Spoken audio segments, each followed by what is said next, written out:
Hi hello welcome to చిన్న creative ideas. ఈరోజు మా మమ్మీ చాలా కోపం వచ్చిందండి. కావాలంటే మీరే చూడండి. నేను కోపపడడంలో తప్పేమన్నా ఉందేమో నాకు కామెంట్స్లో చెప్పండి. అండ్ చేతులు చూడండి, ఆల్మోస్ట్ కట్ అయిపోయింది. నాకు చాలా పెయిన్ వస్తుంది అండ్ గోరు కూడా ఇంకేస్ అంతే. నేను ఒక ఫంక్షన్ కోసమని అలా పెంచుకుంటున్నాను, లేదంటే నేను గోర్లు అస్సలు ఉంచనండి. చాలా చిరాకు, చేతులు చూసి నాకే భయం వేసింది. అసలు ఏం జరిగిందో చెప్తాను చూడండి. ఈ చేతులు రావడానికి 2 కేజీల దొండకాయలండి. ఇది మా మమ్మీ వర్క్, కానీ నాకు తప్పలేదు. నూనె వంపేసింది పొద్దున్న టిఫిన్ చేస్తూ.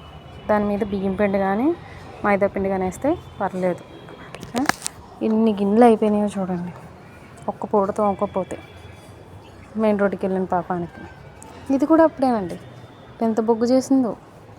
నాకు యాక్చువల్లీ ఆ వర్క్స్ కాదు, ఇది వర్క్. నేను డ్రెస్ కూడా ఐరన్ చేసుకోవాలి, దానికి గాజులు కూడా రెడీ చేసుకోవాలి. ఒక పక్క ఇవి ప్రీప్లేటింగ్ చేయాలి. ఇది కుచ్చులు ఇచ్చాడు కానీ ఇవి కట్ చేసి కుచ్చులు చేయాలి. సేమ్ ఈ సారీ కూడా కుచ్చులు చేయాలి అండ్ ప్రీప్లేటింగ్. నేను ఒక జ్యువెలరీ చూసాను, ఆ జ్యువెలరీ మేకింగ్ కోసం ఈ మెటీరియల్ అంతా తీసాను. ఇప్పుడు చెప్పండి, కోప్పడాలా లేదా?